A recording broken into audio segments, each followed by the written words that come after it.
Hello friends, welcome to your new data analytics tutorial. Today we'll be discussing furthermore on to the data frame. And yesterday we talked about this thing. I guess we imported some libraries like NumPy and Pandas as usual. We use the dataset module of our sklearn library. We loaded the iris data, and the data came out to be in the form of a bunch, and we converted the bunch into the data frame.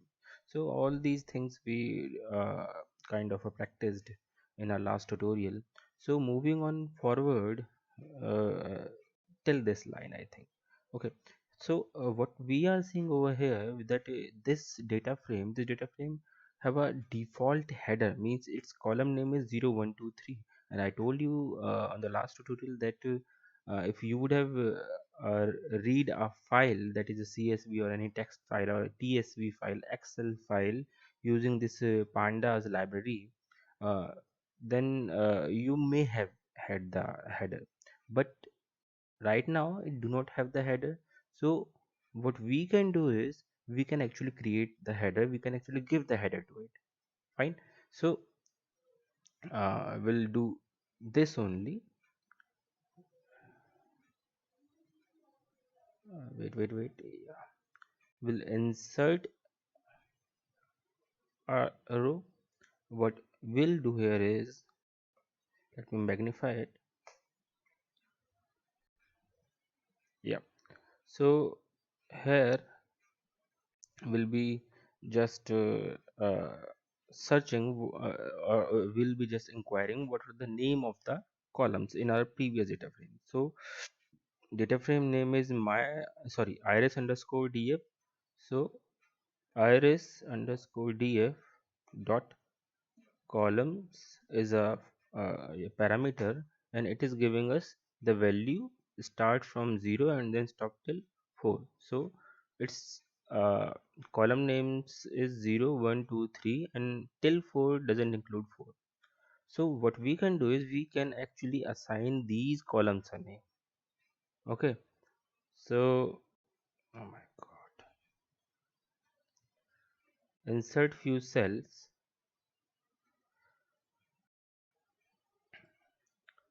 and iris underscore df dot columns. So we can use this property, or it's not a function actually, it's just a property, and we can access the column names.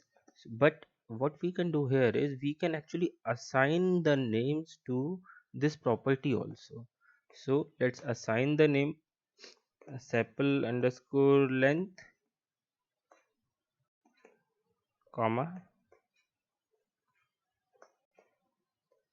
sepal underscore width, comma, petal underscore length, comma,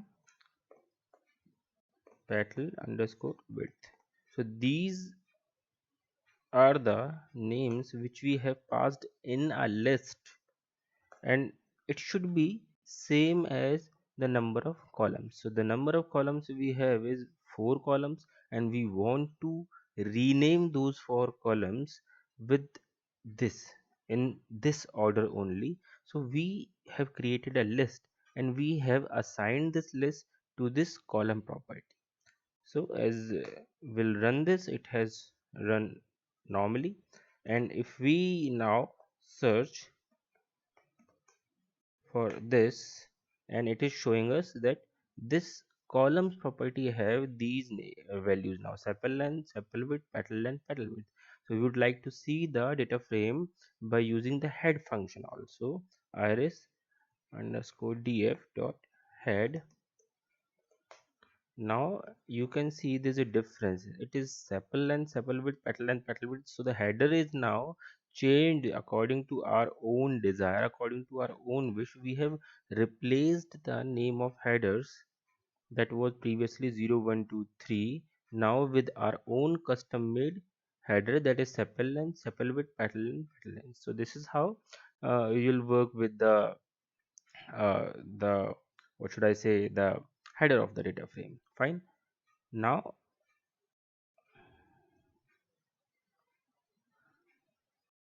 if you want to access one particular column, you can directly use with the you can directly use the header name, or I must say the column name, iris underscore df dot. Fine. This is how you are accessing a particular column. The other way is you can actually uh, pass a list also. Fine. So in this list you have to put the semicolon, the inverted comma, sorry, sepal underscore length, and it is giving an error. Then I think we have to remove this.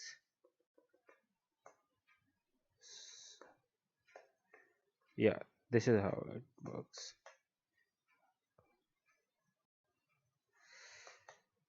So this is how we can access this one single column also. Fine. And if we want more columns to be accessed, then we can insert the name of that column in this list again. So we'll be getting two columns.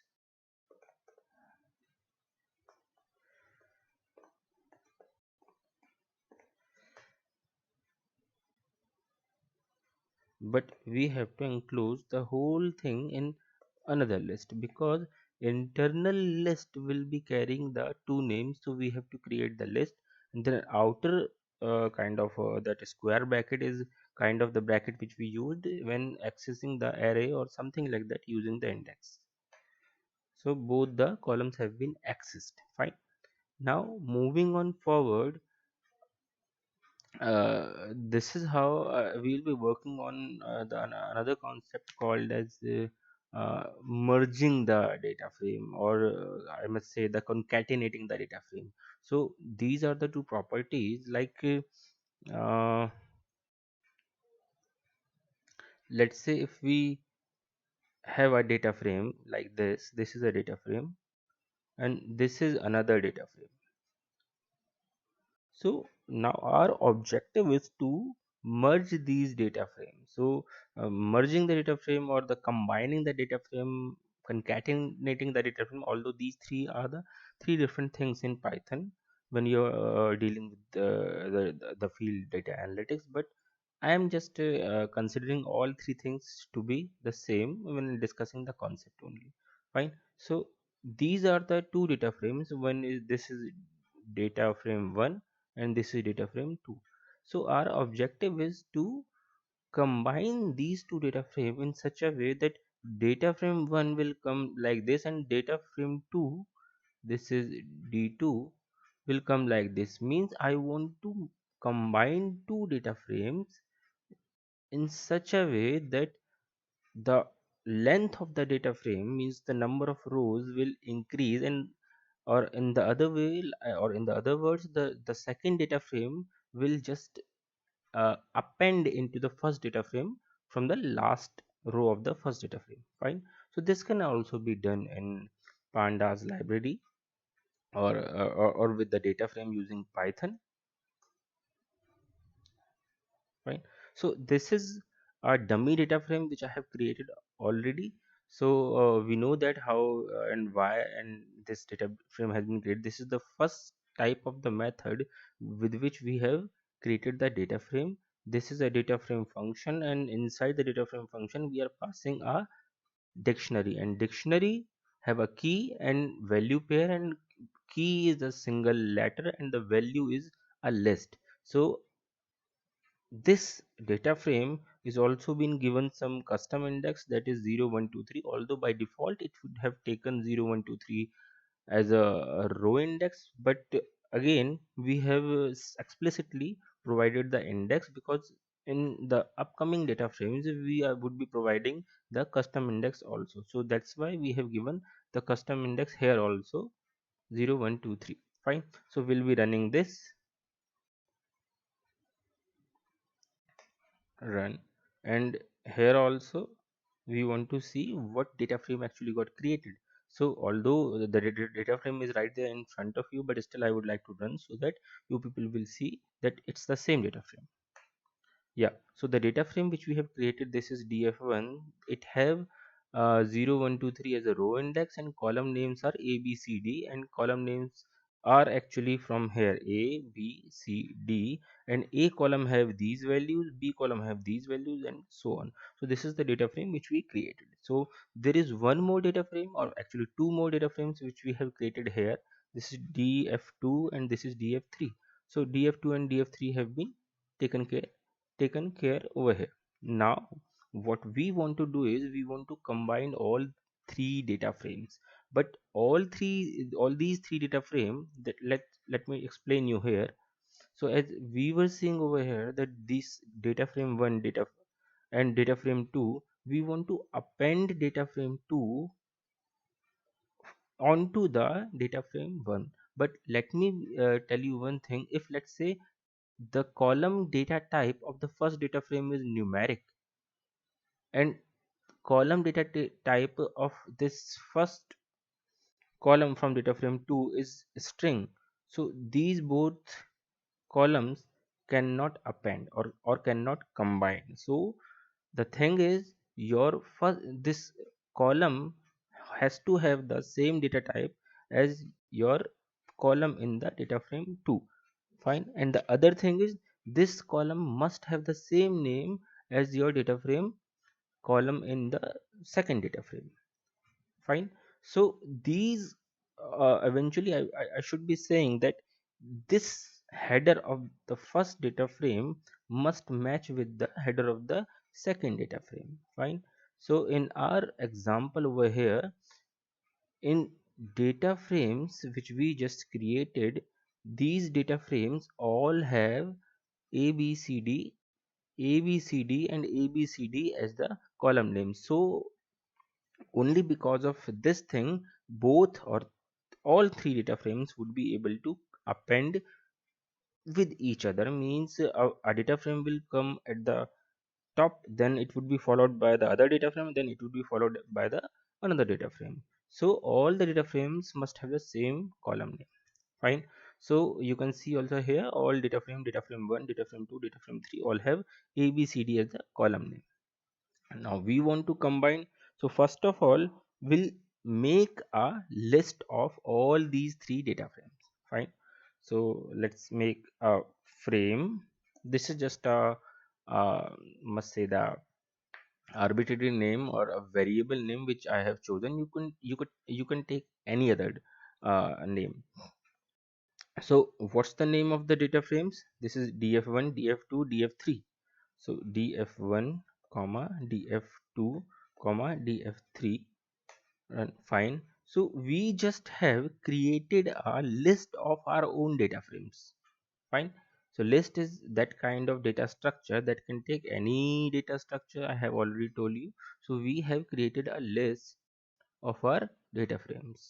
So this is a list frame. Let's make it frame 1. Now what we will be doing is, will be mm, let's say concat 1 equals to pd dot concat inside frames frame 1. So what we are doing over here, let's just check out if it is working or not. It is working fine. So we created a list of our data frames, that is data frame 1, data frame 2, data frame 3, and is stored in a variable called as frame 1. Now we want to concatenate all these data frames so that one data frame will come below other, and the other data frame will come below the below the other data frame. Means we want to combine all three data frames in a column manner, not with a row manner. Fine. So we used a function that is called as concat function using the pandas library, and we passed the frame, that is a list which holds all data frames inside this concat function, and we run this. It is run. Now we want to check out uh, First, let's check out the type of this data frame. Type is data frame, so we are very much sure that the coming data, the coming result would be a data frame. Now we'll be just printing it. Fine, you can see that all these data frames have been combined in the column order. So you can see that this data is from the first data frame, this data is from the second data frame, and this data is from the third data frame. So all three data frames have been combined using the concat function. So there are times when you need, or when you will be requiring this kind of concatenation also. There are other kind of concatenation or merging or join also, which I think will be done on some other day. Fine. So that's it for the day, and I think this kind of functionality a lot of people would be requiring when dealing with lot of data, because in data analytics you are actually playing with data, and in data science, whether it's machine learning, big data, or data analytics, or any kind of stuff, the most important part is the data cleaning, and data cleaning requires lot of manipulating the data, changing the shape of the data, and doing all that. So you should be very much aware with data manipulation. So this was one of the important topic of the data manipulation, and there are a lot of other important topics also, which I would like you people to search on your own also, because until and unless you people won't have the curiosity to learn the things, then it would be a kind of a boring thing for you.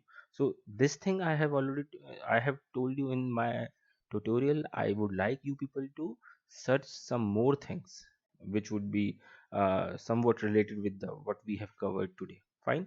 So please practice, and my again motto is education is free for everyone, and I think education must be the fundamental right for each and everyone, or every person, human being in this world. So anyone who is around you want to learn, just please either show them my channel or teach them on your own. Just help them, because we humans can move in the better future only when we all would be having education, and we will be having a scientific thought. Fine. So please help others and help yourself also. And other thing is, please keep practicing, because until and unless you won't practice, you are not gonna learn anything just by watching the videos. Fine. So we'll be meeting in some other day, and we'll be doing some other stuff. Till then, bye bye, and stay safe in corona.